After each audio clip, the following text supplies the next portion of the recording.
Go. Hey Shackle Islanders, in anticipation of the CrossFit Open, we want to go over the standards and the points of performance for a squat. Now, a squat, of course, is in a lot of different movements besides just an air squat or a front squat.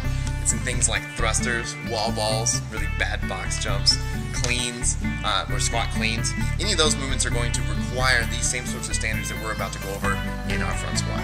Yeah, nobody wants a no rep, right, Alex? Right. You will get no reps if you don't follow these standards. Yes, you will.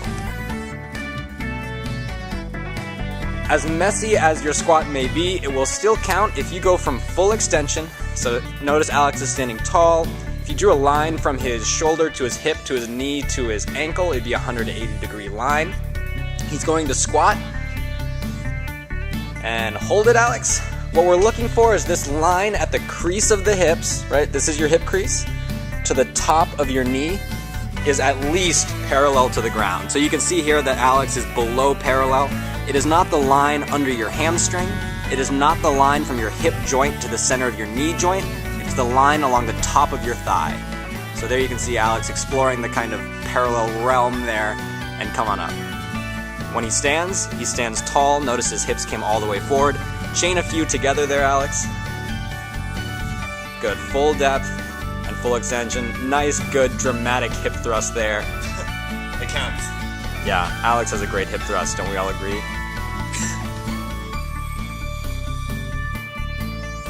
The first thing we're going to look at is where the weight is on the feet. Alex, where does it go? On the heels. Yeah, and if you didn't know that, then you haven't been coming to class enough. So if we just look at his feet as he squats, wiggle your toes. Your toes should be very agile and mobile at the bottom, right? If your weight's on the balls of your feet, you won't be able to do that. Come on up. Now we're going to be looking at his lower back, right? We want to maintain a lumbar curve. Alex, go ahead and get that lumbar curve and pull your shirt tight.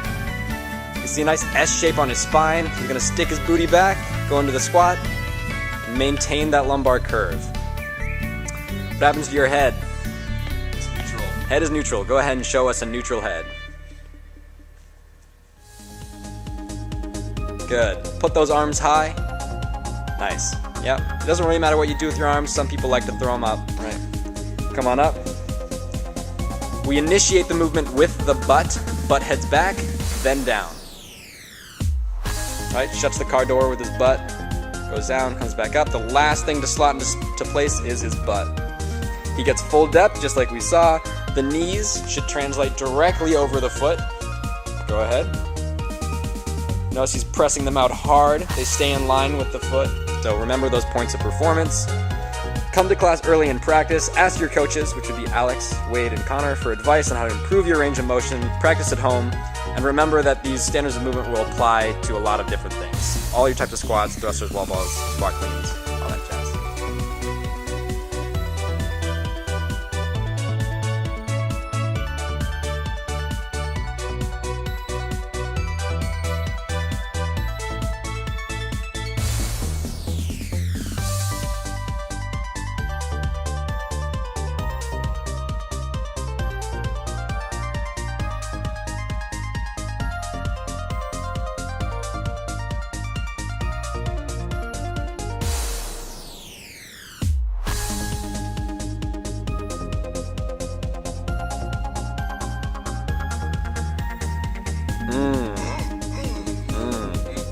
So remember, if a rep's going to count, the hip crease has to be below the knee, and you have to come all the way up to full extension, your full height, when you come up from the squat.